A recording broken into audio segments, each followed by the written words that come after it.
Empezamos con la introducción, lo más básico. ¿Qué es Elasticsearch? Bueno, pues Elasticsearch es un motor de búsqueda, está desarrollado en Java, es open source, es distribuido, es escalable y lo más importante, está basado en una librería que se llama Lucene, ¿vale? Esto es una de las cosas que no me gusta mucho cuando alguien hace una descripción, que es decir, pues está basado en no sé qué y no te dice qué es ese no sé qué, así que como hemos puesto Lucene, vamos a ver un poco qué es Lucene. A lo mejor pensáis que es la misma transparencia, es muy parecida, pero no es la misma porque básicamente es el núcleo de Elasticsearch, con lo cual las funcionalidades core y más o menos comparte las mismas características. Está desarrollado en Java, también es open source, es escalable y nos proporciona búsquedas con alto rendimiento. Y por último, vuelvo a hacer la misma y prometo que ya esta es la última vez, está basada en índices invertidos, ¿vale? Índices invertidos es seguramente lo que más representativo es de los motores de búsqueda. Y ahora vamos a hablar de lo que es un índice invertido en contraposición a lo que es un índice directo que tiene pues la mayoría de las bases de datos. Esto sería un índice directo, ¿vale? Nosotros tenemos una serie de documentos, cada uno de ellos con un ID, y voy guardando en cada uno de mis elementos, les asigno un ID y los voy guardando. ¿Qué pasaría si yo quiero hacer una búsqueda por ID? Pues es relativamente fácil, va al ID que corresponde y te lo devuelve. Pero si yo quiero hacer una búsqueda de texto, es decir, oye, ¿en qué documentos aparece la palabra qué? ¿Vale? Pues va a tener que ir recorriendo cada uno de los documentos e ir viendo si cada uno de ellos contiene esa cadena de texto. Se puede hacer, pero hay formas más óptimas de llegar a esto y que hacen que, por ejemplo, Elasticsearch o Lucene, que es el core, pues sea más eficiente a la hora de buscar texto. Entonces, tenemos un índice invertido, ¿vale? Lo que va a hacer es, cada uno de esos documentos va a analizarlo, va a tokenizarlo, va a sacar, en este caso, palabras, podríamos hacer cualquier otra cosa, pero nos quedamos con las palabras, y lo que va haciendo es referencia a en qué documentos está cada una de esas palabras, ¿vale? En este caso me está diciendo que qué está en el documento 1, es en el 1, en el 2 y en el 3, etc. De tal forma que si yo lo que quiero únicamente es sacar en qué documentos está la palabra qué, es directo. O sea, entras, ves qué y ya te dice que está en el documento número 1, ¿vale? Con lo cual hemos ganado rendimiento. Incluso podemos hacer un avance más, que es no solo decir en qué documento está, sino qué posición ocupa dentro de ese documento, ¿vale? En este caso, yo estoy diciendo que qué está en el documento 1 y ocupa la posición 1. Por ejemplo, está en el 1 en la posición 2, en el 2 en la posición 2 y en el 3 en la posición 3. ¿Qué consigo con esto? Pues a la hora de buscar puedo hacer ciertas cosas que serían un poco más complicadas o que me llevarían más. Yo primero lo estoy analizando para luego ir mucho más rápido en búsqueda. Si yo quisiese hacer, por ejemplo, un highlighting, un resaltado de palabra, directamente digo, quiero los documentos que tengan la palabra que. Vale, pues directamente voy y me dice el documento 1 y además es en la posición 1, con lo cual ya sé dónde tengo que resaltar. ¿Vale? Con lo que estamos ganando mucha velocidad de búsqueda. Entonces, lo que hemos visto, ventajas. La principal, velocidad de búsqueda. Siguiente, la facilidad para aplicar algoritmos, ¿vale? De relevancia. Por ejemplo, si yo le estoy diciendo que es más relevante cuantas más veces aparezca en un documento una palabra, lo único que tengo que hacer es, voy a esa palabra, miro en qué documento está y miro cuántas veces ha aparecido en cada palabra porque lo tengo marcado ya directamente en mi índice invertido. También para el tema de analizadores de texto. Los veremos más adelante, pero el tema de sinónimos, de quedarme con el singular de una palabra y demás, como yo antes he analizado, me puedo quedar con una transformación de la palabra por la que luego pueda buscar, ¿vale? Entonces, estos índices me permiten ese tipo de cosas. No todo es perfecto y entonces lo mismo que tenemos una serie de ventajas, tenemos una serie de inconvenientes. La principal con diferencia es la velocidad de indexación. En este caso, lo mismo que cuando tú guardas en una base de datos, directamente coges el documento y tal cual está lo guardas, en este caso tenemos que hacerle un análisis previo. Lo podemos separar por palabras, podemos quitarle pues, el plural, nos podemos generar una serie de sinónimos. Bueno, pues todo eso es a costa de que la indexación es mucho más lenta. Y bueno, también tiene algunas cosas como que ciertas búsquedas son más costosas. El not lógico no es algo que Elastic soporte demasiado bien, ¿vale?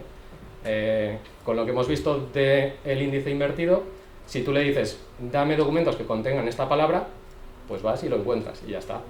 Si le dices, dame documentos que no tengan esta palabra, es, vale, encuentro esta palabra, tengo que ir buscando todo el resto de palabras, ver si estos documentos contienen la palabra que me han dicho que no tiene que contener, etc. Con lo cual, es complicado.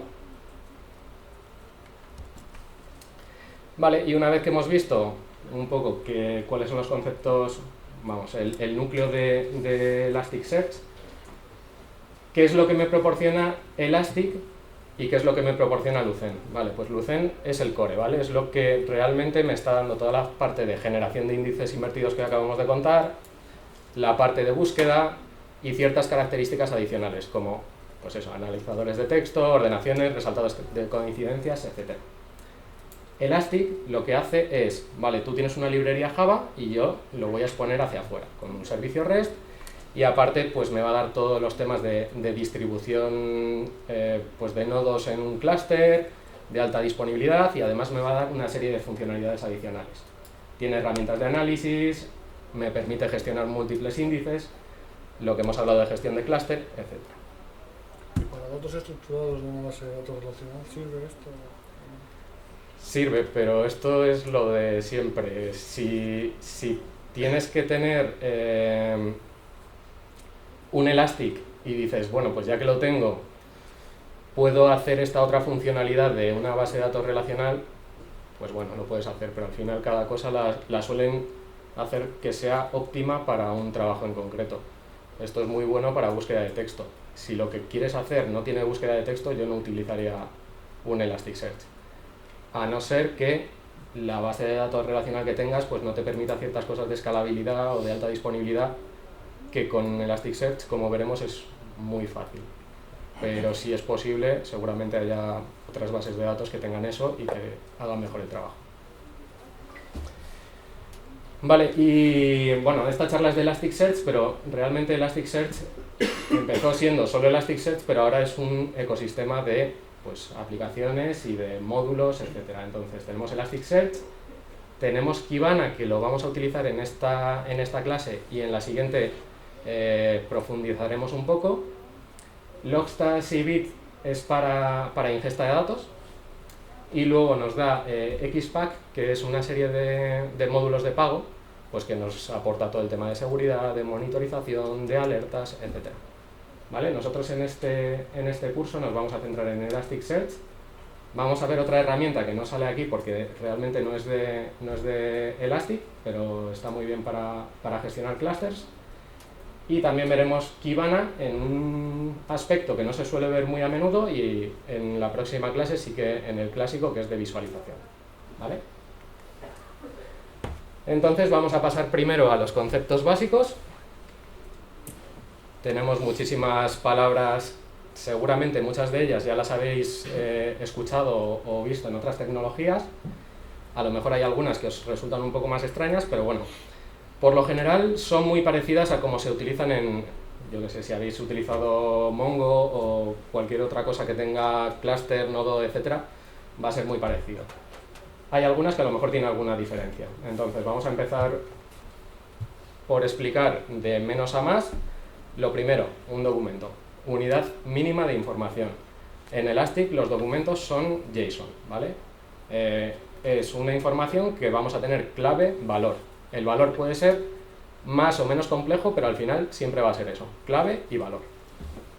Luego tenemos un índice. Un índice es una agrupación de documentos que tienen unas características similares. Es decir, tengo un índice de productos en el que todos mis elementos, todos mis documentos tienen un título, tienen una descripción, tienen un precio, etc.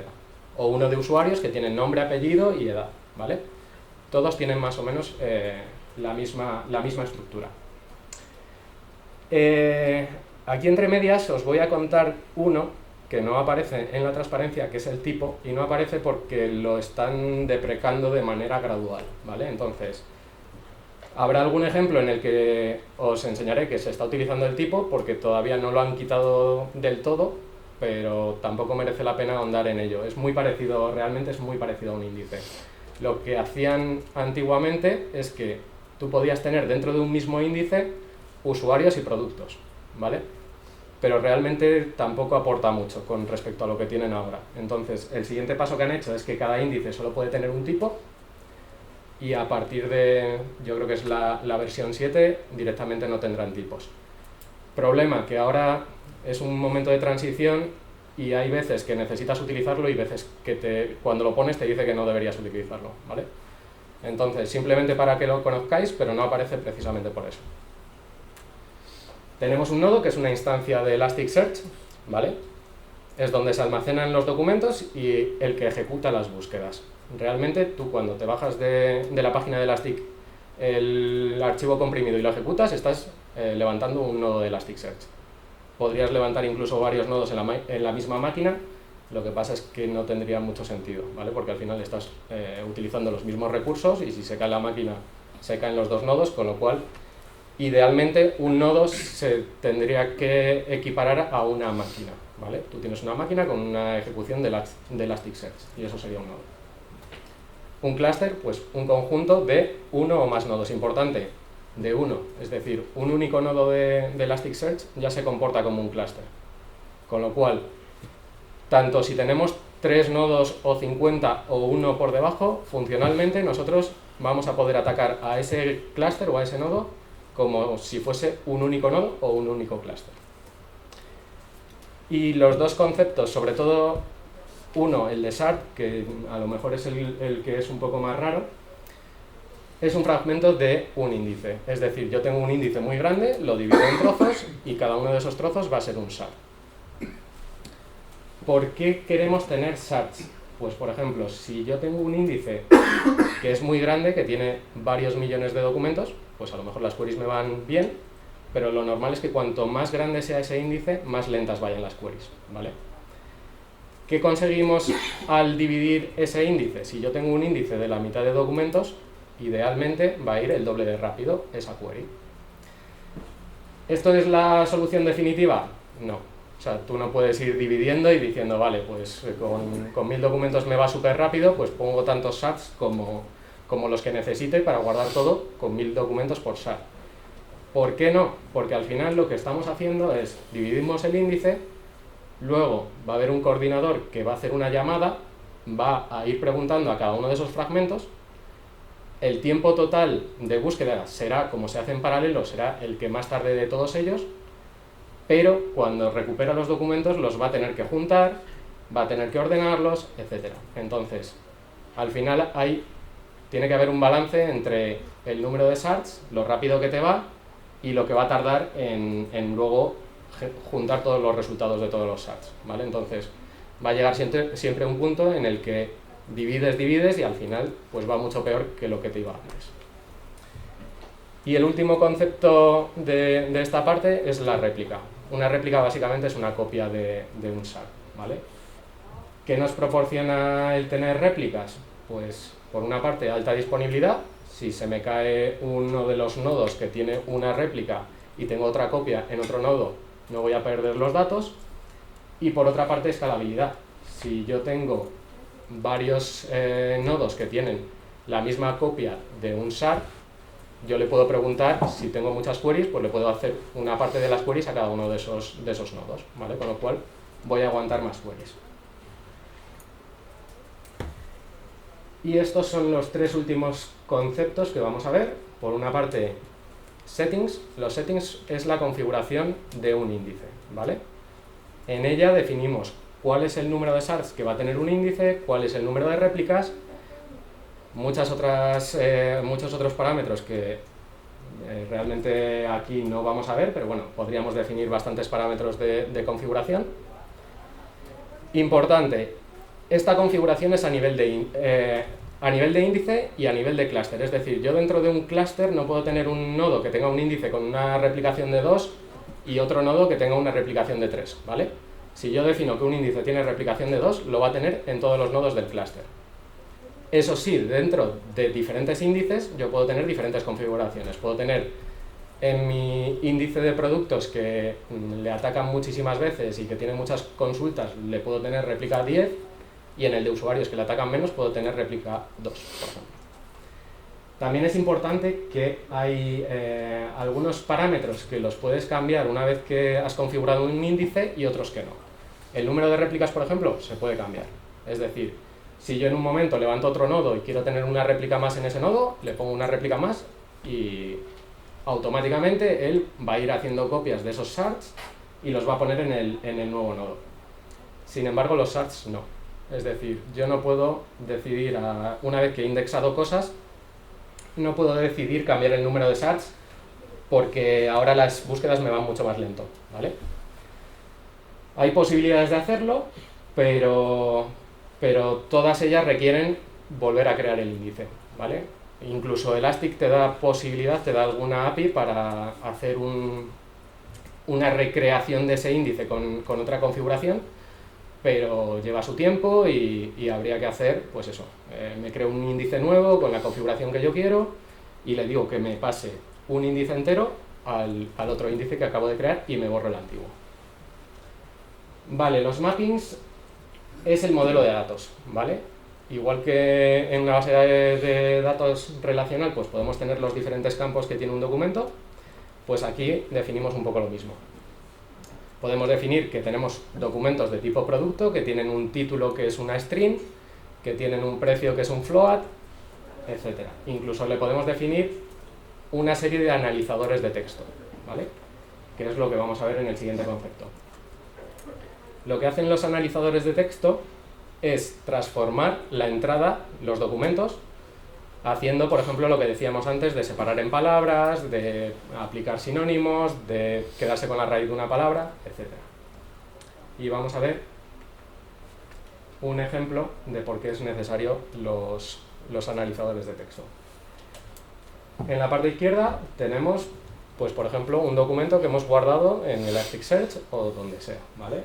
En este caso pone recibo telefonía, octubre 2017. El usuario, por lo general, va a hacer una búsqueda y sabe lo que quiere buscar, pero no sabe cómo está escrito realmente dentro de esa fuente de datos. Entonces, el usuario dice, bueno, yo quiero recibos de teléfono, pues recibos de teléfono. Si hiciésemos esta búsqueda en una base de datos que no permita analizadores de texto, va a ir buscando y va a decir, esta cadena no encaja con lo que tengo a la izquierda, con lo cual no te voy a dar este documento. Sin embargo, si empezamos a hacer transformaciones tanto en lo que nosotros estamos guardando como en lo que nos pide el usuario, podemos hacer que las dos cosas coincidan, o que al menos todas las palabras que están contenidas en lo que me está pidiendo el usuario aparezcan en los documentos que le voy a devolver al usuario. Entonces, por no hablar yo todo el rato, cosas que pensáis que podemos hacer tanto a la izquierda como a la derecha para obtener el mismo resultado, para que haga un match lo que me está pidiendo el usuario con lo que tenemos en nuestros documentos. O sea, ¿qué transformaciones creéis que podríamos ir haciendo? ¿Bien? Singular, plural. Por ejemplo. Las tildes. Tokenizar la palabra. ¿Cómo? Tokenizarla, digo. Tokenizarla, por ejemplo. Hay una bastante básica que muchas veces nos olvidamos, pero resulta que las mayúsculas y las minúsculas no son lo mismo en casi ningún sitio. Entonces, pasarlo a minúscula también sería una de ellas. Entonces, juntando un poco las cosas que hemos dicho, pasar a minúscula, quitar caracteres especiales, tanto tildes como signos de puntuación, etc. Hay una que tampoco hemos dicho, pero realmente cuando el usuario dice recibos de teléfono, ese de realmente a mí no me está aportando significado, ¿vale? Eso en temas de análisis de texto se llama stop word y básicamente es una palabra que está ahí, que es muy bonita, pero que si la quitas pues tampoco pasa nada. Entonces, quitar palabras que no aportan significado y quedarnos con la raíz de las palabras, pues lo que decíamos, singular, plural, incluso verbos, etc. ¿Vale?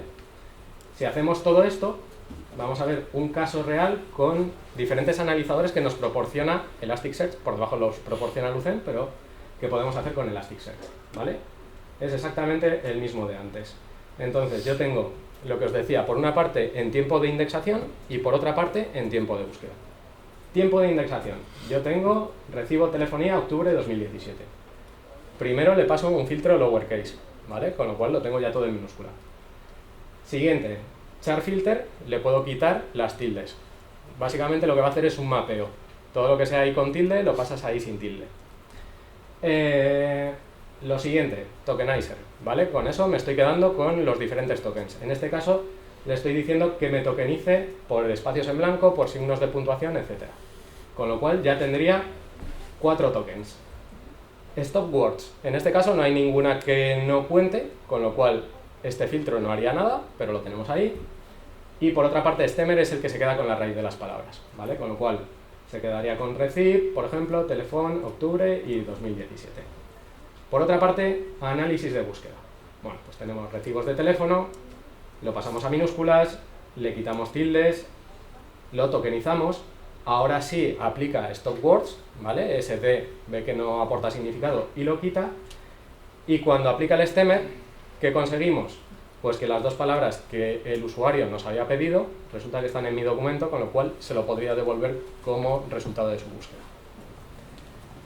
Un punto importante aquí es que por lo general es recomendable tener los mismos filtros tanto en indexación como en búsqueda. Si yo hago unas transformaciones en un sitio y otras diferentes en otro, cuando llega al final no se van a aparecer las palabras y no me va a hacer match.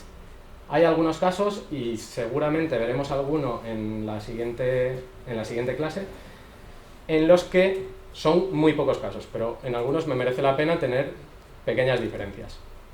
Otra cosa importante, es muy importante el orden en el que se aplican los diferentes filtros. No es lo mismo que yo haga lowercase primero y después stop words, porque stop words suele ser un diccionario de palabras que no aportan significado, y esas palabras por lo general están en minúsculas, porque si no tendríamos que poner todas las variaciones de esa palabra, mayúsculas, minúsculas, etc. Con lo cual es importante aplicar primero lowercase y luego saber que a partir de ese momento todo lo que te va a llegar va a ser en minúsculas, con lo cual las stop words deberían ser en minúsculas. Si tuviésemos sinónimos pasaría un poco lo mismo. Vale, pues con esto digamos que hemos cerrado la parte de introducción con una serie de conceptos básicos, y lo que vamos a hacer ahora es instalar Elastic y ver cómo funciona. Vale, para que veáis primero lo sencillo que es instalar esto, os iríais a la página de Elastic, la última versión es la 660, simplemente os bajáis el que corresponde a vuestra máquina. En mi caso lo tengo ya bajado para no tener que hacer mucho más. Descomprimo. Y lo único que tendría que hacer, carpeta bin. ¿Se ve bien la terminal? ¿Amplío letra? Sí. ¿Bien?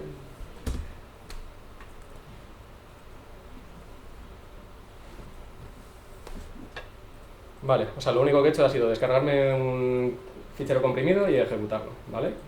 Descomprimirlo y ejecutarlo. Estaría ya funcionando. Problemas que os podéis encontrar a la hora de ejecutar. Sobre todo dos.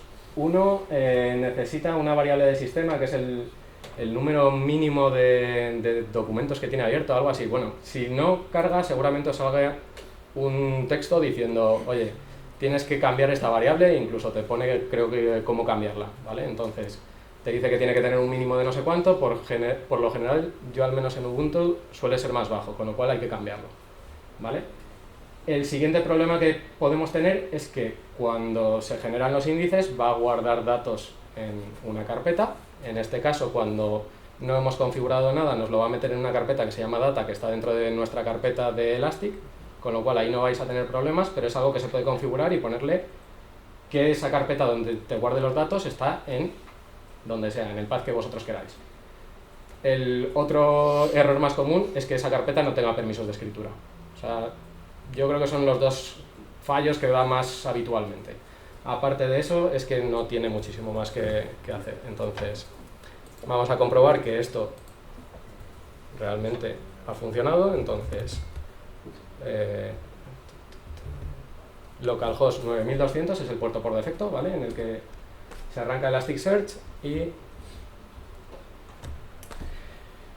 ¿qué es lo que nos está diciendo esto? Bueno, si os fijáis abajo del todo, tagline for search es digamos el hola mundo de Elastic, ¿vale? Esto es lo que siempre aparece y seguramente cuando veáis cualquier cosa de Elasticsearch vais a ver muchas referencias a esto, pues precisamente es porque es lo primero que ves cuando ejecutas Elasticsearch.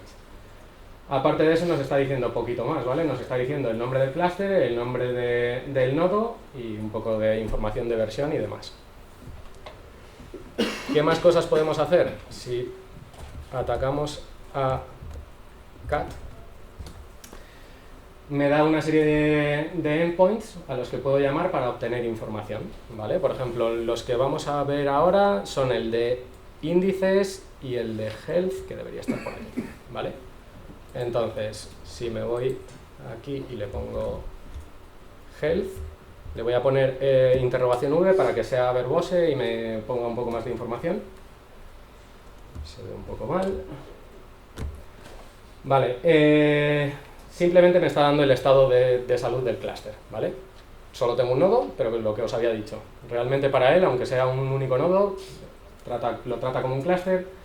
Importante de aquí, que nos pueda ser realmente interesante el status, ¿vale? Green significa está todo ok, es decir, lo he levantado y me está diciendo, vale, hay un clúster que se llama Elasticsearch y el estado es verde. Si hacemos índice, me va a dar información de los índices que hay creados. En este caso no he indexado nada, no he creado ningún índice, con lo cual vacío, ¿vale? Pero con todo esto lo que hemos visto es que podemos tener un Elasticsearch funcionando con prácticamente nada. De hecho, incluso puedo hacer búsqueda si quiero. En vez de cat pongo search, ¿vale? Y de nuevo, como está vacío, pues me da nada. Pero al menos vemos que está funcionando. Vale, y a partir de aquí, o sea, una vez que hemos visto cómo es la instalación, lo siguiente que vamos a hacer es ver un pelín de configuración, de qué tenemos que hacer para pues, configurar, por ejemplo, cuál es la carpeta en la que queremos guardar los datos, o cuál es el nombre de nuestro clúster, o cuál es el nombre de nuestro nodo, ¿vale? Configuración muy básica. Y después vamos a pasar a un poco más complejo, primero con un único nodo y aparte Kibana y otra herramienta más, y lo último vamos a arrancar 3 nodos. Para eso vamos a utilizar Docker, ¿vale? Luego os cuento un poco, tampoco es que yo controle muchísimo de Docker, pero bueno, si alguno tiene alguna duda, pues lo aclaramos. Entonces, vamos a ver primero el tema de configuración. Dentro de la carpeta que teníamos que acabamos de descomprimir, esta carpeta no estaba antes, ¿vale? Es la de data, que es donde él va a guardar los datos, aunque no hayamos creado todavía ningún dato, no hayamos indexado nada, ya la estructura de carpetas al menos sí que nos la crea. Y el otro que nos interesa es dentro de config, Elasticsearch YML, ¿vale? Entonces, ¿qué tenemos aquí? Por una parte, cluster name, bueno, lo podemos cambiar. Esto ahora tiene menos importancia de la que tenía antes, os contaré en un momento por qué. Pero bueno, si queremos ponerle nuestro nombre, el nombre que queramos, pues aquí. Para cada uno de los nodos también podemos configurar el nombre del nodo que queramos. Y lo siguiente importante es el path data, ¿vale? Aquí le puedo decir un directorio de mi máquina donde quiero que me guarde los datos, por tenerlos localizados o por lo que sea. Para el tema de gestión de clusters y demás, luego entraremos en más detalle, pero tiene una serie de parámetros que son el Discovery Theme Pin Unicast Host, en el que le puedes decir cuáles son los diferentes nodos que componen el clúster, y bueno, el mínimo número de nodos que tienen que estar activos para que el clúster funcione correctamente. Entraremos en un poco más de detalle cuando arranquemos más de un nodo. ¿Vale? Entonces, cosas importantes de aquí. Tenemos un fichero que se llama Elasticsearch YML, que está en la carpeta config y que tiene ciertos parámetros que podemos modificar aquí. Importante, también los podemos modificar en línea de comandos, ¿vale? Cuando arrancamos Elasticsearch le podemos pasar una serie de comandos y podríamos tener todos estos parámetros por línea de comandos. Y es una de las cosas, de hecho, que vamos a ver cuando lo arranquemos con Docker. ¿Todo el mundo conoce Docker? Por un casual. ¿Alguien que no conozca Docker? Vale. Como os decía, no soy experto en Docker, pero bueno, a lo mejor es más fácil porque desde mi desconocimiento pues os puedo contar un poco en qué consiste muy a alto nivel. Básicamente, yo puedo levantar en mi máquina máquinas virtuales, ¿vale? Y en cada una de esas máquinas virtuales hay ciertas plantillas que me permiten pues levantar un Ubuntu, levantar un Elasticsearch, etc. Incluso puedo componer plantillas. Puedo decir, quiero que me levantes una máquina virtual que tenga un Ubuntu y dentro le instales un Elasticsearch, ¿vale? La parte buena de esto es que no tenemos que hacer nosotros ningún tipo de instalación ni nada, ya hay unas imágenes predefinidas que te lo bajas y dices, arráncame la imagen de Elasticsearch. Y lo hace él directamente y te olvidas bastante, ¿vale? En este caso lo que tengo es un fichero que se llama Docker Compose, que lo que va a hacer es arrancarme he hablado de imágenes y lo que hace es levantar instancias que se llaman contenedores. De una misma imagen yo puedo levantar de una imagen de Elasticsearch 3 instancias, con lo cual tendría 3 nodos de Elasticsearch, ¿vale? En este caso lo que vamos a hacer es levantar un contenedor de Elasticsearch, un contenedor con Kibana, que es la parte de visualización que habíamos hablado al principio, y un contenedor con Cerebro. Cerebro no lo hemos visto en el ecosistema de Elastic, es lo que os decía. Nos sirve para la gestión de clúster, la verdad que está muy bien, es visual, y además aprovecho porque es publicidad, porque lo ha hecho un ex compañero de Paradigma de hace muchos años, entonces si no estuviese bien no lo enseñaría, pero es que además es de alguien de Paradigma, así que luego cuando lo arranquemos veréis qué es lo que nos proporciona. Cosas que estamos haciendo en los contenedores, pues lo que os estaba diciendo antes, de que podíamos pasarle ciertos parámetros tanto en el fichero de configuración como por parámetros, pues aquí le estoy pasando el nombre del clúster, le estoy pasando el nombre del nodo. Hay una serie de flags que estoy poniendo pues para deshabilitar módulos, el de seguridad y demás. Los tiene, digamos, de fábrica, pero a partir de cierto tiempo pues es de pago. Con lo cual, bueno, en este caso los vamos a deshabilitar. Parámetros de Java y demás, bueno, esto podemos pasar un poco por encima. Lo único que nos puede interesar, para que luego lo veamos, es que realmente está teniendo en cuenta el nombre del clúster y el nombre del nodo. Más cosas.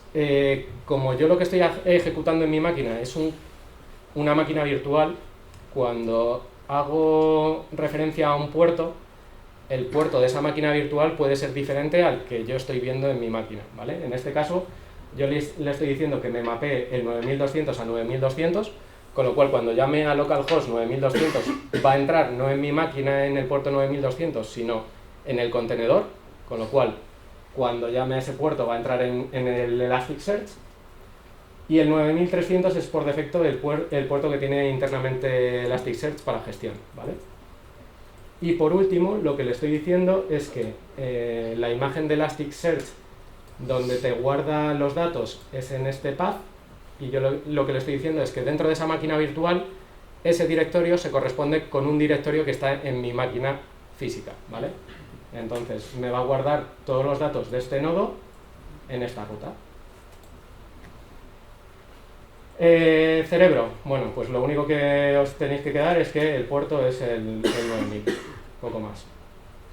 Y por último, Kibana, el puerto por defecto es el 5601 y siempre se le tiene que pasar la URL del Elastic al que va a monitorizar, digamos, al que se va a conectar. En este caso le estoy diciendo que se conecte a Elasticsearch 1, que es mi contenedor, al puerto 9200. Voy a parar el Elasticsearch anterior y lo que voy a hacer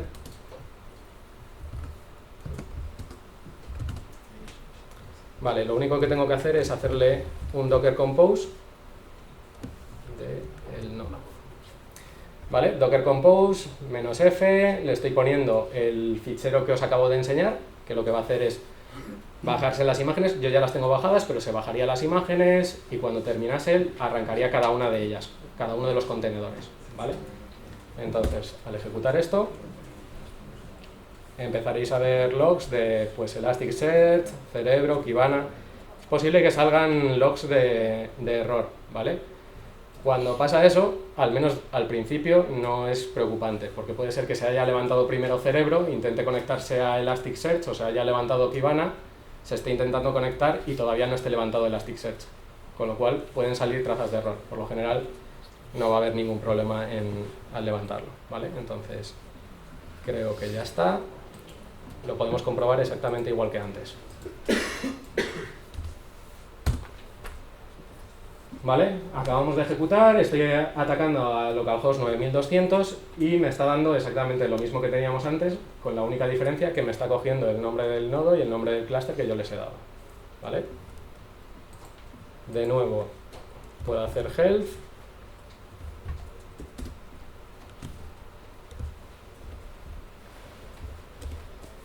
Y la única diferencia, el clúster ahora se llama Elasticsearch Cluster y el status es verde, con lo cual todo correcto. Índices.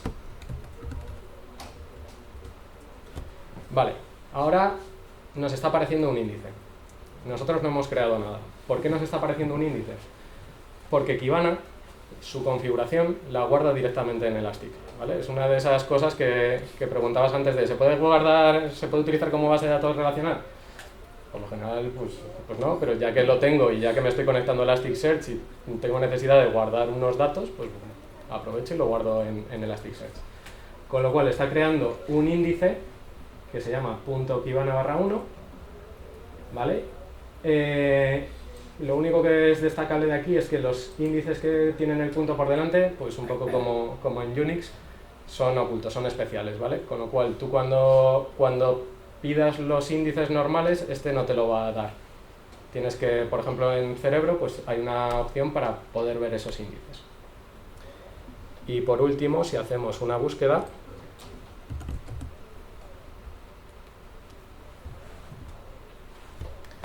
vale, pues tenemos aquí un documento que ha guardado Kibana, ¿vale? Vale, pues el siguiente punto, como ya hemos visto la parte de...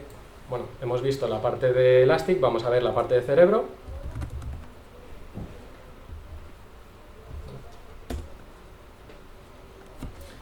Cerebro nos sirve sobre todo, Elastic nos da muchísimas APIs de información, ¿vale?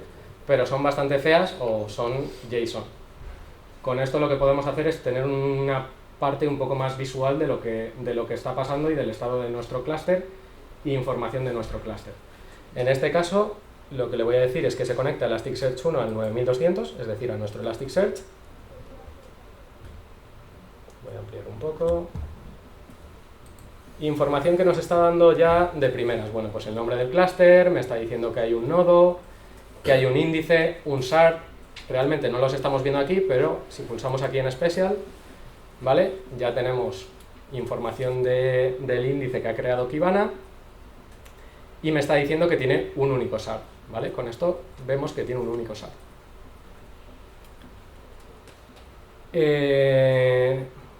Bueno, de momento lo único, otra cosa importante es el color este verde, que parece que es simplemente por hacer bonito. No es por hacer bonito, me está diciendo que el estado del clúster es verde, ¿vale? Es decir, que todo está correcto. Y ahora lo último que vamos a levantar o a ver es la parte de Kibana. Kibana por lo general se utiliza para visualizar índices de información, puedes tener dashboards con diferentes visualizaciones de lo que tienes en cada uno de los índices. En esta parte del curso lo vamos a utilizar sobre todo para facilitarnos el atacar a las APIs de Elasticsearch, ¿vale? Aparte de la parte de visualización, de dashboard y demás, tenemos DevTools, en la que podemos hacer las mismas peticiones que he estado haciendo antes directamente desde el navegador, /search o cat índices o lo que sea, las podemos hacer desde aquí. A ver si se puede ver bien. Pero bueno, si ejecuto esto, ¿vale? Es exactamente la misma información que estamos obteniendo desde el otro sitio. Parte buena, pues puedo guardar diferentes queries aquí y demás. Para probar un poco el tema de pues cómo se distribuyen los shards, cómo se generan las réplicas y demás, lo primero que vamos a hacer es indexar un documento, ¿vale? Indexar un documento, lo único que tenemos que hacer es, tenemos nuestro documento, como habíamos dicho al principio, un JSON, en este caso solo tiene un campo que es título y que el contenido es document y ya está. Estoy haciendo una llamada post y le estoy diciendo que quiero que lo guarde en el índice test. Aquí esto es lo que os decía del tipo. Aquí, por ejemplo, para la indexación es necesario que pongas tipo. Y le estoy diciendo que me lo guarde con el ID 1, ¿vale? Al ejecutar esto, directamente, cosas importantes que vemos aquí, me está diciendo, oye, te he creado el documento y successful 1. Hasta aquí, perfecto. La parte de arriba, lo que me está diciendo es que por defecto, cuando tú creas un índice y no le has configurado nada, él utiliza ciertos valores, ¿vale? En este caso, los valores son 5 shards y una réplica. Y lo único que me está diciendo es que, bueno, que solo a partir de las 7, los shards por defecto creo que van a ser 1 o... Sí, yo creo que sí. Sí, de 5 a 1. ¿Vale? Entonces, ¿qué ha pasado cuando hemos ejecutado esta instrucción? Ha llamado a Elasticsearch, le ha dicho, quiero guardar un documento, quiero guardarlo en el índice test, quiero que el tipo sea test y quiero guardarlo con el identificador 1. Elastic, como no tiene ningún índice creado, lo va a crear él. Y va a utilizar la configuración, como no le has pasado ninguna configuración, la que tiene por defecto. Entonces, si nos vamos a Cerebro, ya vemos aquí que nos ha creado nuestro nuevo índice, que se llama test. Lo que nos estaba diciendo en ese mensaje en rojo es que nos está creando 5 shards, ¿vale? 0, 1, 2, 3, 4. Y otra cosa que nos está diciendo, o que nos lo está poniendo por defecto, es que va a utilizar una réplica. ¿Qué pasa? Nosotros solo tenemos un nodo.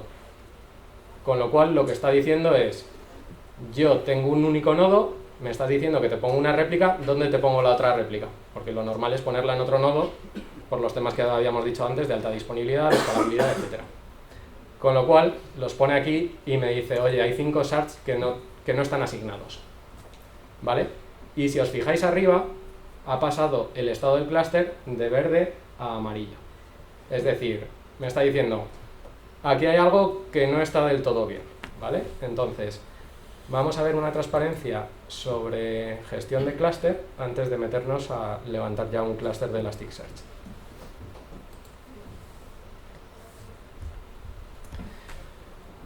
Estados del clúster. Ya hemos visto el verde y el amarillo, pero bueno, verde.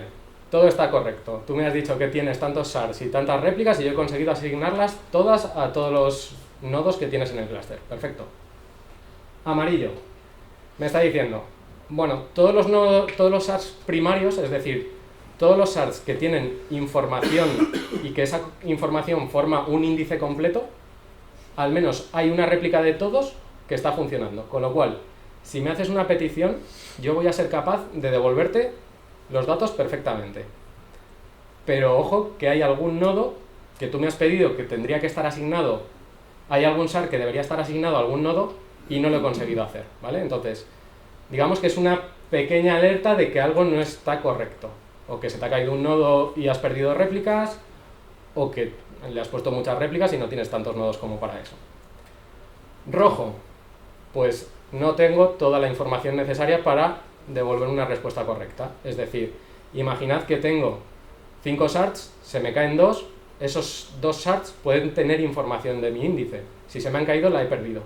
Con lo cual, lo que me está diciendo es, aunque me hagas una petición, yo no voy a ser capaz de devolverte la información correcta. Vale, y con esto cerramos la parte de un único nodo y lo que vamos a hacer es pasar a la parte de 3 nodos de Elasticsearch, ¿vale? Vamos a hacer un poco lo mismo que teníamos antes con Docker. De hecho, voy a parar el Docker que tenemos aquí. Y os voy a enseñar el de cluster. Es exactamente igual, tenemos de nuevo la parte de Cerebro, tenemos la parte de Kibana y la única diferencia, bueno, vamos a ver una serie de diferencias, pero sobre todo la principal es que tenemos un contenedor con un Elastic otro contenedor con uno diferente y otro con otro diferente, ¿vale? Cosas que tenemos que cambiar en este caso, lo que os había dicho del mapeo de puertos. Si cada uno de los contenedores todos apuntan al puerto 9200, pues va a haber un conflicto de puertos, con lo cual les voy a ir asignando al 9200 un puerto diferente en mi máquina.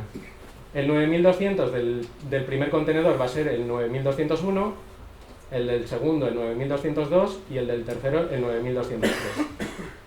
La siguiente diferencia es esta, ¿vale? Yo le estoy pasando en los parámetros tanto los nodos que conforman mi clúster como el número de nodos mínimos que es necesario para que el clúster funcione.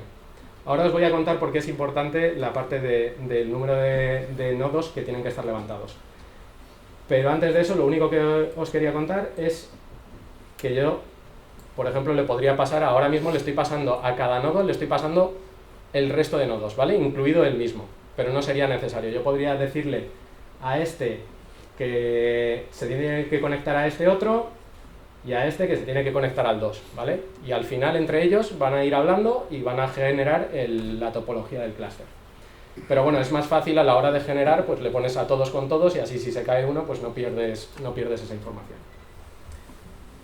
Y con esta explicación y la última transparencia, cerramos la parte de transparencias ya, parte más teórica.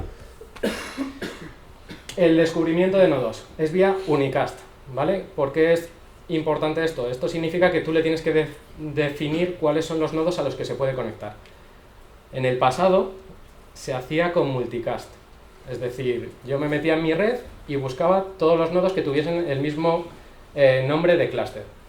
Eso ha dado lugar a ciertas cosas bastante feas, como que estás en la misma red y tú no te das cuenta, no cambias el nombre del clúster y te conectas al clúster de otro y le borras los índices, ¿vale? Eso alguien se debió dar cuenta de que era una cosa mala y dijeron, ¿y si lo hacemos unicast? Entonces, desde entonces somos más felices y lo único es eso. Lo del nombre del clúster que os decía que se puede cambiar ahora tiene un poco menos de importancia, antes era muy importante porque si lo dejabas por defecto te podías conectar a todos los clústeres que estuviesen en tu red y ellos al tuyo y entonces ahí se podía liar bastante. Lo otro es lo que os he contado, los nodos hablan entre ellos y deciden quién es el maestro y aparte generan la topología de red, ¿vale? ¿Por qué os decía que era importante ese número de nodos que tienen que estar activos? Hay una cosa que se llama quórum, ¿vale? Que significa que al menos la mayoría de nodos tienen que ponerse de acuerdo para decidir quién es el maestro. ¿Por qué? Porque en caso de que se nos caiga parte de los nodos, el clúster puede seguir funcionando. Si no tenemos esto, puede dar lugar a situaciones un poco extrañas. ¿Cómo? Imaginad que tenemos 4 nodos. Y en vez de que se nos caiga uno o que se nos caiga dos, lo que pasa es que hay un corte de red, ¿vale? 2 nodos se quedan en un lado y otros 2 nodos se quedan en otro lado. Le mandan un documento a este y si él considera que es correcto, pues es correcto, ¿vale? Lo guarda, perfecto. Le mandan un documento a este otro. Vale, lo guarda, perfecto. De repente se vuelven a conectar y ¿cuál es el que tiene el documento bueno? Este me tenía que haber llegado, si es el mismo documento, ¿cuál es el que tiene preferencia? O sea, puede dar lugar a temas bastante difíciles de solucionar. De hecho, se llama split brain precisamente por eso. Se separa el cerebro y cada uno piensa que él es el que tiene el poder y cuando se juntan, pues no es así. Con la parte de decirle que tienes que tener una mayoría, lo que consigues es que si hay un corte de red y aquí quedan 2 y aquí queda 1, este uno que se queda solo, cuando le intentes mandar documentos va a decir, yo es que no puedo indexarte esto porque no soy máster, ¿vale? Con lo cual tendrás que mandarle al otro y cuando se recupere, ahora sí le va a preguntar al máster y le va a decir, oye, te has perdido todos estos documentos. Se los pasa y entonces ya tenemos una situación estable. ¿Vale? Entonces, lo que le estamos diciendo en la configuración cuando le decimos que queremos que al menos haya 2 levantados es porque tenemos 3 nodos en nuestro clúster, con lo cual queremos que la mayoría esté levantado, o sea que para tener quórum al menos haya 2 levantados, ¿vale? Si tuviésemos 5, pues aquí tendríamos que ponerle 3. Pues con todo esto vamos a hacer exactamente lo mismo que habíamos hecho antes, pero con el de clúster.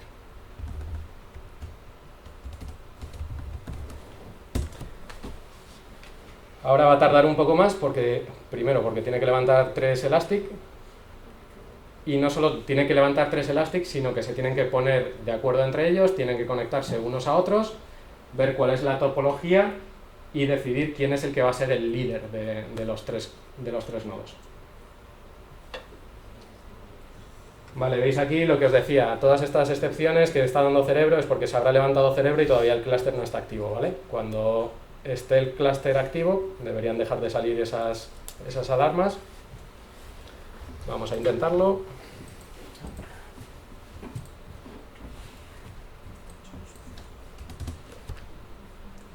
Vale, primero, ¿por qué no conecta? Porque yo le he definido otros puertos, ¿vale? El 9200 es en el contenedor, en mi máquina es el 9201. Puedo atacar a cualquiera de ellos, ¿vale? Todos me van a responder con el mismo nombre de clúster y cada uno me van a responder con su nombre de nodo. Si le pongo el 9202, Elasticsearch 2, y si le pongo el 3, ¿vale? Entonces, parte buena, y vuelvo a incidir en ello, te da igual tener un clúster, tener un nodo, al final las instrucciones van a ser las mismas, con lo cual sí que es cierto que en la parte de gestión vas a tener que ser consciente de ello, pero la parte funcional le da igual que por debajo tengas 100 máquinas o tengas una. Al final las instrucciones van a ser las mismas. Además, podemos atacar a cualquiera de ellos y cualquiera de ellos me va a hacer la búsqueda, me va a redirigir a quien corresponda, etc. Con lo cual, nos podemos olvidar de todo ello. ¿Puedes saber qué nodo es el máster? Sí, y de hecho, ahora cuando veamos en Cerebro, si os dais cuenta ya han aparecido los diferentes nodos y veis aquí uno que tiene una estrella más oscura, ¿vale? La rellena, este es el que va a ser el máster.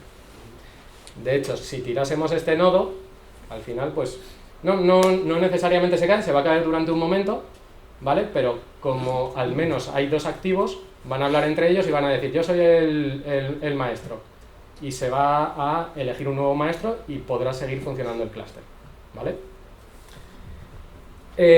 Cosas que estamos viendo aquí. Bueno, lo primero voy a quitar el especial para que no nos despiste mucho. Importante, como yo antes había cogido un nodo, le había guardado un documento y le había hecho un mapeo de la carpeta con los datos a una carpeta de mi ordenador, ahora cuando he levantado el clúster, uno de esos nodos está mapeado a la misma carpeta, con lo cual tiene los datos que hemos guardado antes, ¿vale? Siguiente cosa importante, como teníamos réplica 1, directamente él se ha encargado de balancear los shards de tal forma que queden más o menos de manera equitativa distribuidos los diferentes shards, con lo cual lo que antes teníamos los 5 shards en una única máquina o en un único nodo, ahora pues nos ha distribuido, tenemos los primarios que son los que están en línea sólida y las réplicas que son los que están punteados, ¿vale? Con lo cual, en este caso, primarios 0, 1, 2, 3, 4 y las réplicas. Podemos cambiar el número de réplicas, ¿vale? Por ejemplo, una de las cosas buenas que tiene es que desde Cerebro podemos cambiarlo. Nos vamos a la configuración, réplica, le pongo aquí número de réplicas 2 y si me vuelvo aquí, estoy viendo que ya me ha hecho las diferentes copias, o sea, yo le he pedido 2 réplicas, con lo cual ya no solo tengo un 0 punteado, sino que tengo 2 ceros, ¿vale? En este caso, cada uno de los nodos tendría toda la información que tenemos en el índice. Vale. Si nos vamos a Kibana, por ejemplo, bueno, lo que habíamos hecho antes era una indexación, ¿vale? Voy a hacer otra indexación, en este caso no le voy a poner el identificador, con lo cual él me va a generar un documento nuevo con un identificador propio, ¿vale? Que lo va a generar él. Le voy a generar unos cuantos. Y tenemos una serie de instrucciones. Esta, por ejemplo, es un get de dame el documento 1 del índice test del tipo test. Ejecuto esto y lo que me está dando es aquí el documento que había indexado al principio, ¿vale? El que tenía el 1. Importante, dentro de la parte de la respuesta vemos que nos pone source y ahí tiene directamente el documento tal cual lo habíamos indexado. ¿Por qué esto es importante? Porque hemos dicho que con los analizadores de texto lo que hace es transformar ciertos campos, te los transforma y te pone otro valor, ¿vale? Pero si lo transformamos y no nos guardamos el original, cuando se lo vayamos a devolver al usuario, vamos a encontrarlo, pero le vamos a dar algo que no le vale de nada. Entonces, él lo que hace es guardarlo en la parte de source. Si queremos, porque no tenemos suficiente espacio, porque vamos a hacer otra cosa, lo podemos desactivar, con lo cual no te está guardando esa información. Lo que podrías hacer es recuperar un ID y con eso irte a una base de datos y ahí tienes la información completa. Pero aún así te permite hacer esto, con lo cual por una parte tiene unos índices invertidos en los que busca y por otra parte se ha guardado también el contenido original de cada uno de los documentos. Podemos hacer también una búsqueda y aquí empezamos a ver alguna información más, ¿vale? Por una parte me está diciendo que tengo 5 documentos. Es cierto que todos son el mismo, ¿vale? Tenemos document. La próxima clase será un poco más diferente que esto. Habrá documentos diferentes y podremos ver que tiene más potencia que enseñar 5 documentos que tienen solo un campo. Pero bueno, de momento para esto debería valer. Y en cada uno de ellos pues me está poniendo, por ejemplo, el identificador, ¿vale? Estos son los que me ha generado él automáticamente. Y en el último tenemos, no, en este, tenemos el primero que guardamos en el que nosotros le dijimos cuál era el identificador que queríamos. Una cosa que también veremos en la siguiente clase, pero que os adelanto, es que no hay una única forma de hacer una query en Elasticsearch, ¿vale? En muchos casos se puede hacer de diferentes formas. Yo, por ejemplo, estoy poniendo aquí 3 queries que son diferentes. Bueno, entre la primera y la segunda no hay mucha variación, entonces es cierto, pero si yo ejecuto esto es dame todos los documentos, si ejecuto esto también es dame todos los documentos, y esta tercera es ejecútame una query que es de tipo match all, que significa dame todos los documentos, ¿vale? ¿Por qué hacer la forma complicada si tenemos la otra? Bueno, porque esto es una búsqueda muy sencilla, la podemos hacer de la forma sencilla, no pasa nada. Pero cuando empecemos a hacer unas búsquedas un poco más complejas, pues veremos que va a seguir más o menos esta estructura. Otra cosa importante, lo mismo que hemos hecho en Cerebro, lo podemos hacer por API. Es decir, Cerebro no nos da nada que no nos esté dando Elasticsearch. En este caso, si yo quiero, ahora mismo tenía número de réplicas 2, si quiero cambiarlo a número de réplicas 1, pues tengo un endpoint en Elastic que le haces un put, le dices el índice en el que lo quieres, le dices que le vas a cambiar los settings y le dices que dentro de index el número de réplicas sea 1. Ejecutamos esto, ¿vale?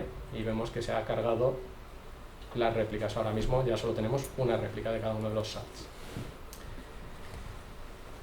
Vale, y con esto al final he ido, yo creo que muy rápido. ¿Todos habéis seguido bien la clase? Vale, pues antes de terminar, lo que sí que vamos a hacer es una serie de cambios sobre la parte del clúster, y para eso hay una cosilla que no sé si conocéis, Kahoot. No es obligatorio participar, ¿vale? Si queréis participar, voy a ir haciendo una serie de... es como un trivial, una serie de preguntas, tiene una serie de respuestas y va a ser sobre un caso práctico, en plan, ¿qué pasa si se me cae un nodo de esto? ¿Qué pasa si ahora lo levanto? Y si hago una búsqueda. Con lo cual, si queréis ir conectándoos, os voy diciendo, lo que tendríais que hacer es entrar en kahoot.it, ¿vale? Con el móvil o con lo que sea, esta URL, y cuando os pida el código ponéis este código. Doy un tiempecillo para que lo hagáis. Lo dicho, no es obligatorio y por si acaso tampoco hay premio al que gane.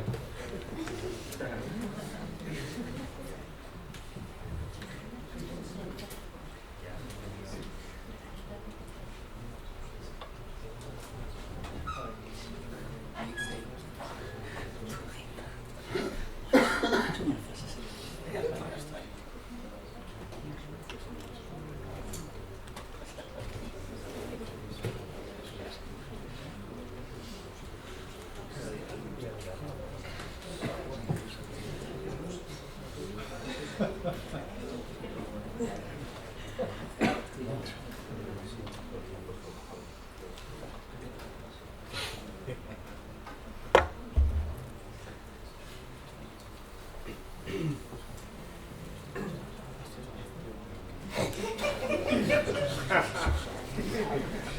esto luego se graba.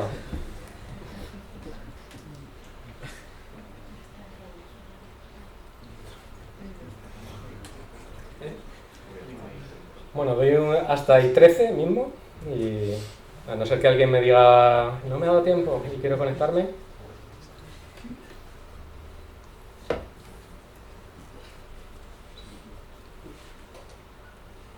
Venga, yo creo que empezamos ya.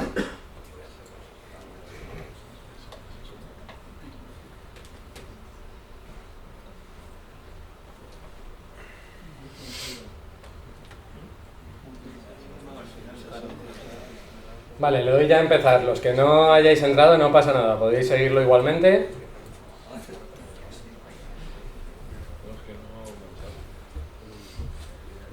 Entonces tenemos la primera pregunta, que es ¿qué pasa si en un clúster de 3 nodos le ponemos 3 réplicas?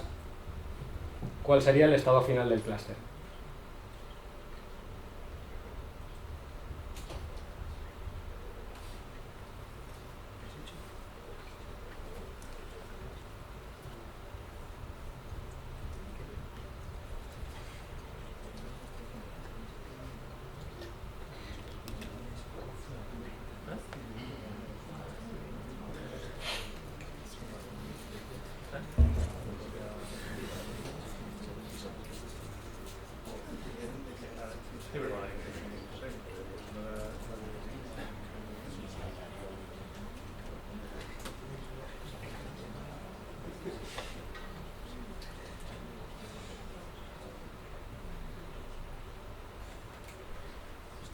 Vale, ha habido mucho verde, así que creo que esa parte no la he explicado muy bien.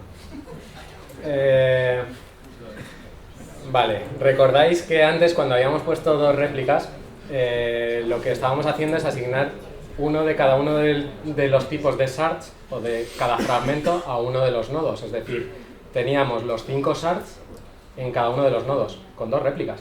Es decir, 2 réplicas no significa que haya 2 copias. Significa que hay un original y 2 copias. Con lo cual, si le decimos 3 réplicas, estamos diciendo que hay 4. Con lo cual, si tenemos 3 nodos, va a haber 5 shards que van a estar desasignados y nos va a decir entonces que está en estado amarillo. Como seguramente no os lo creáis, vamos a hacer la prueba. Ponemos aquí el número de réplicas, le ponemos 3, lo guardamos. Vale, estado del clúster amarillo. Es decir, me está poniendo una copia aquí y la otra, como solo hay 3 nodos, no me la puede poner, con lo cual estado del clúster amarillo. ¿Vale? Siguiente prueba. Por mutuar. En un clúster en estado amarillo, si hacemos una búsqueda de todos los documentos, ¿qué es lo que nos devuelve?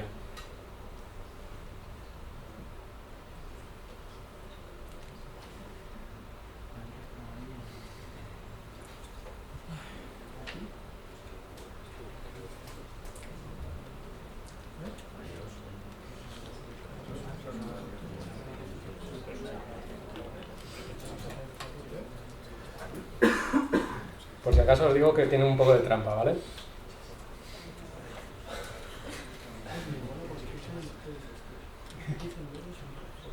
Oye, pues bastante bien. Pensaba que iba a haber más gente que iba a decir la de la verde, que es devuelve un warning, ¿vale? Elasticsearch por lo general intenta hacer lo mejor que puede las cosas y cuando no, pues no te suele avisar mucho. O sea, sí que tiene, por ejemplo, lo del estado del clúster amarillo y demás, pero tú en la respuesta no te suele decir muy a las claras que hay algo que haya fallado. O sea, sí lo puedes ver, pero no te lo suele decir. Pero es que aparte, en este caso, realmente, a nivel funcional, todo está funcionando bien para él. Es decir, lo único que le falla es que hay unas réplicas de unos shards que no ha conseguido asignar a nadie. pero tú le haces la petición y te lo va a devolver y te lo va a devolver correcto, con lo cual para él está todo bien. Con lo cual devuelve todos los documentos. Podemos hacer la prueba. Vamos a hacer una búsqueda. Ahora mismo el estado del clúster es amarillo, ¿vale? Y si yo hago una búsqueda de todos los documentos, me está devolviendo los 5 y me está diciendo que todo correcto, ¿vale? No hay ningún problema.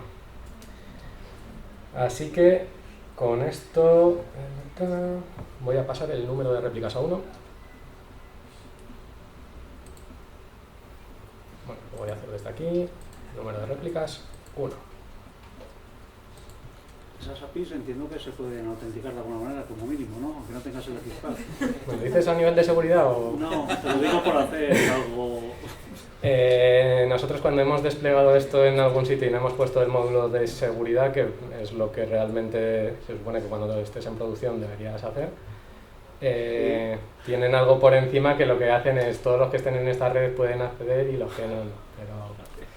Pero lo suyo sería el módulo de seguridad, pagando.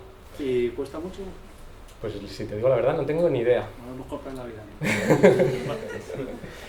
Vale, ¿qué hemos hecho? Hemos pasado el número de réplicas a 1, ¿vale? Teníamos antes 3 réplicas, ahora hemos pasado a 1, el clúster está en verde, todo muy bonito, pero lo de todo muy bonito no suele ser lo habitual, así que se nos va a caer uno de los nodos, ¿vale? Voy a tirar el nodo 3, por ejemplo, que no es el maestro, para que no tenga que hacer la reelección y demás. Y entonces pasamos a la pregunta.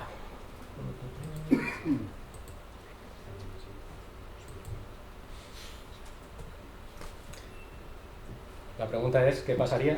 ¿Cuál sería el estado final cuando en un clúster con réplica 1 se me cae uno de los nodos?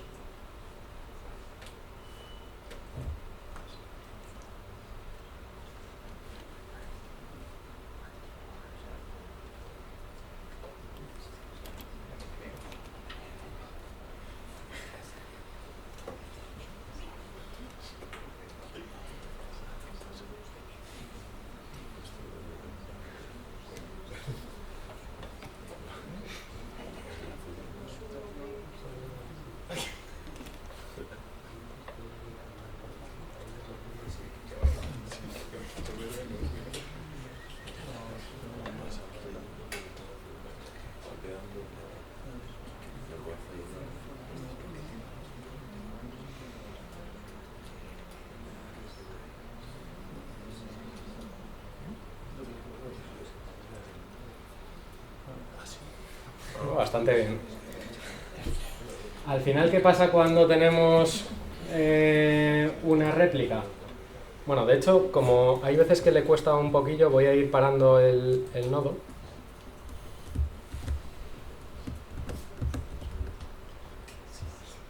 Voy a parar el 3.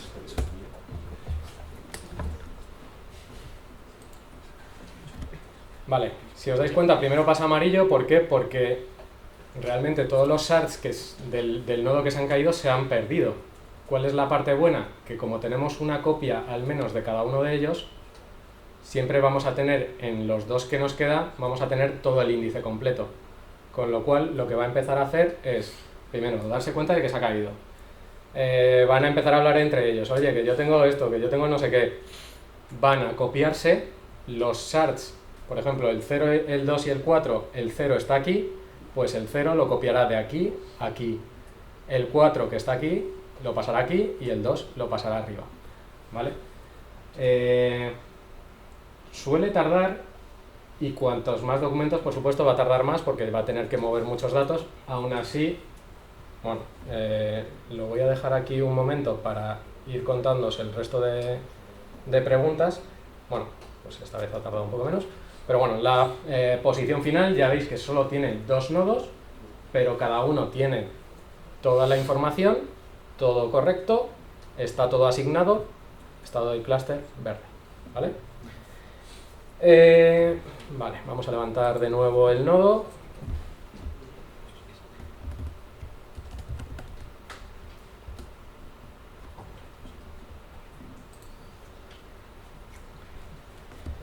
En algún momento se levantará este nodo, de nuevo se dará cuenta de que hay un nodo más, y rebalanceará los shards de tal forma que el nuevo nodo tenga unos más o menos el mismo número de shards que el resto, ¿vale? Entonces, ya tenemos la situación anterior a la caída y lo que voy a hacer ahora es... Voy al número de réplicas.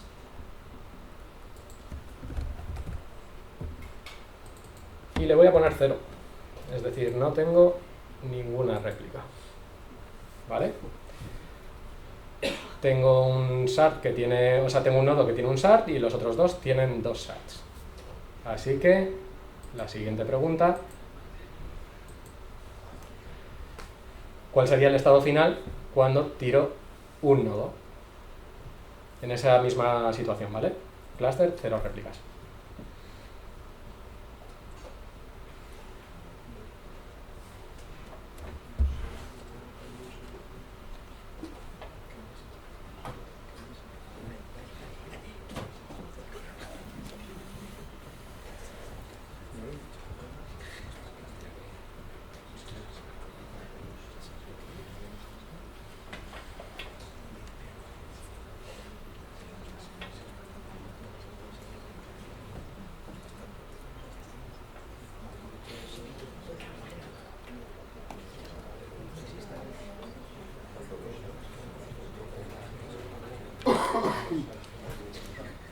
Vale, pues también bastante bien en este caso. ¿Qué pasaría? Ahora me voy a cargar el nodo 3, igual que antes, ¿vale? ¿Qué pasa? El nodo 3 tiene el shard 2 y el shard 3. Y esos no están en ningún sitio, con lo cual en cuanto lo mate, esa información se ha perdido. ¿Vale? Entonces, vuelvo aquí, lo paro. El estado del clúster es rojo, ¿vale? Me está diciendo, oye, me falta información, o sea, este índice debería tener 2 shards más y no los encuentro en ningún sitio, con lo cual no voy a poder responder de manera adecuada a cualquier petición que me hagas. Pero responde. Me alegra que me hagas esa pregunta porque os la voy a hacer yo a vosotros. En un clúster en estado rojo, ¿qué devolvería una búsqueda de todos los documentos?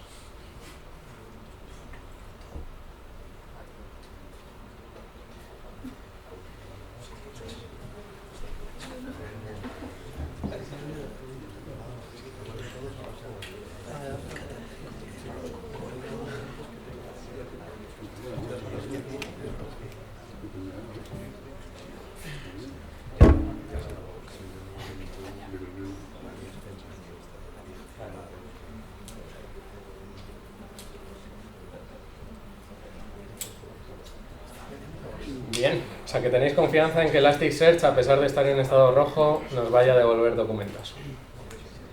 Vale, pues es una de las cosas que os había dicho antes. Elasticsearch por lo general intenta hacer lo mejor que puede su trabajo, ¿vale? ¿Eso implica devolverte parte de los documentos? Pues te lo devuelve.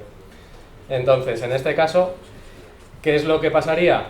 Me está diciendo, bueno, por ejemplo, antes cuando teníamos un documento, si ese documento cae en uno de estos shards, pues perfecto, te lo va a devolver. En nuestro caso, que teníamos guardados 5, posiblemente haya guardado uno en cada shard. Si hacemos la búsqueda, ¿vale? Me está diciendo, oye, el total es 3. Entonces, no, el total no es 3, el total es 5. Lo que pasa es que tú, sobre los shards que has encontrado, el total es 3. Y si os dais cuenta, tampoco me está diciendo de una manera clara que esa búsqueda no sea correcta. O sea, lo más que me está diciendo es que ha conseguido hacer correctamente en 3 shards la búsqueda, ¿vale? Me ha dicho, oye, yo lo he conseguido en 3. Ahí te lo dejo. Pero bueno, o sea, en parte bien, porque siempre vas a recuperar datos, o algunos datos. En parte mal, porque hay que estar muy pendiente de que realmente los datos que te está dando sean los correctos. También es cierto que si consigues que un clúster de Elastic se te ponga en rojo, hay una liada muy gorda o algo muy malo estás haciendo, ¿vale? Porque habéis visto que si tú le pones número de réplicas adecuados y demás, pues por lo general no va a haber mucho problema. ¿Podrías insertar datos en un clúster en rojo? Me alegra que me hagas esa pregunta. porque hay otra pregunta todavía diferente. O sea, luego te respondo a esa, esta es un poco parecida, ¿vale? Es, ¿qué pasa si yo tiro dos nodos?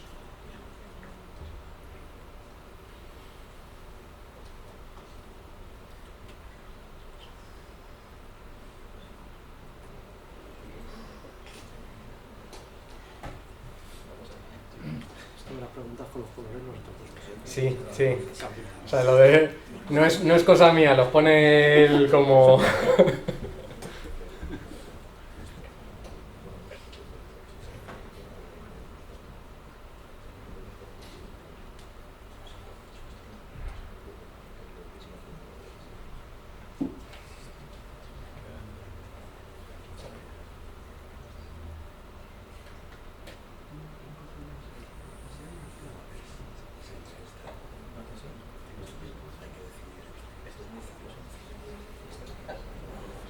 Bueno, esta está reñida. Básicamente cuando tiras dos nodos el clúster deja de funcionar, pero si tú le preguntas al nodo que queda, él te va a responder con lo que él sabe, ¿vale? De nuevo, intenta hacer lo mejor que puede su trabajo. El problema, y por eso estaba un poco relacionada, en este caso no te deja indexar, ¿vale? O sea, cuando no tiene un máster es cuando no te deja indexar. Yo creo que en rojo no he probado nunca intentar indexar, pero creo que te dejaría, porque habría un máster y lo único que te está diciendo es no tengo toda la información, pero si al máster le llega algo nuevo, lo guardará en uno de esos nodos. Tendría que probarlo, eso no te lo aseguro al 100%, pero lo que sí que hace es que cuando tú tienes un clúster que no tiene el mínimo número de nodos activos, te va a dejar buscar igualmente, ¿vale? Va a decir, pues, si tú me preguntas a mí, yo te dejo buscar, pero no vas a poder obtener ni información del clúster, ni vas a poder indexar, ni nada por el estilo. Si nos vamos, por ejemplo, aquí y tiro el número 1,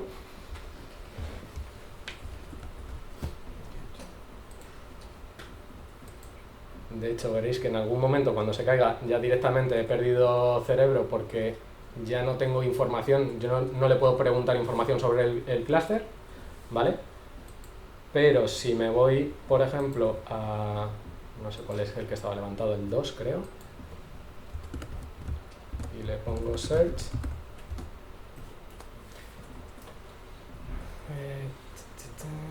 o sea, sí que me está diciendo aquí, me está dando un error, aquí ya al menos se digna a avisarme, pero me está dando documentos, ¿vale? O sea, ese único nodo no sabe dónde está en el resto, él sabe que tiene información, me pide cuáles son los datos que tengo, pues estos, y te los devuelve y ya está. Pero ese nodo no tendría al menos una réplica de los documentos. Si tienes 3 nodos y tú cada SAR lo tienes replicado 2 veces, al final la distribución daría que o tengo un SAR original o una réplica. Correcto, siempre y cuando hubiésemos tenido, por ejemplo, en este caso 2 réplicas, pero teníamos 0. ¿Vale? En este caso teníamos 0 réplicas, con lo cual va a tener un único SAR de los 5 o 2 SARs de los 5. Por eso es bueno, si tenemos 3 nodos, pues por ejemplo ponerle 2 réplicas, porque así se te caiga el nodo que se te caiga, vas a tener todos los datos en al menos uno de los otros nodos. ¿Vale? Con lo cual, en ese caso que comentabas está muy bien porque aunque se te caigan 2 nodos de 3, vale, no vas a poder acceder al clúster, no vas a poder indexar, pero te va a seguir respondiendo a peticiones. Y con esto, ahora sí, era la última, con lo cual, enhorabuena de Pablo. Y esto es todo. Si tenéis alguna duda, como premio puedes venir gratis a la siguiente parte del curso. Si alguien tiene alguna duda o lo que sea, algo por si acaso para generar hype, la siguiente clase es mejor.